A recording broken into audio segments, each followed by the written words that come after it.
ଥରେ ଭଗବାନ ବୁଦ୍ଧ ତାଙ୍କ ଶିଷ୍ୟମାନଙ୍କ ସହିତ ଏକ ଗାଁକୁ ଶିକ୍ଷାଦାନ କରିବାକୁ ଯାଉଥିଲେ।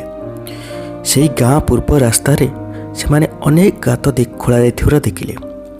ବୁଦ୍ଧ ଜଣଙ୍କର ଶିଷ୍ୟ ସେହି ଗାତକୁ ଦେଖି ଜାଣିବାକୁ ଆଗ୍ରହ ପ୍ରକାଶ କଲେ, ଏତେ ସବୁ ଗାତ ଖୋଳା ହେବାର ଅର୍ଥ କ'ଣ? ବୁଦ୍ଧ କହିଲେ, ଜଳ ସନ୍ଧାନରେ କୌଣସି ବ୍ୟକ୍ତି ଏହିପରି ଗାତ ସବୁ ଖୋଳିଛନ୍ତି। ଯଦି ସେ ଧୈର୍ଯ୍ୟପୂର୍ବକ ଗୋଟିଏ ସ୍ଥାନରେ ଗାତ ଖୋଳିଥାନ୍ତେ ତେବେ ସେ ପାଣି ପାଇପାରିଥାନ୍ତେ, କିନ୍ତୁ ସେ କିଛି ସମୟ ପାଇଁ ଗାତ ଖୋଳିଥିଲେ ଏବଂ ପାଣି ନ ମିଳିବାରୁ ଅନ୍ୟ ଏକ ଗାତ ଖୋଳିବାକୁ ଆରମ୍ଭ କରିଦେଇଥିଲେ।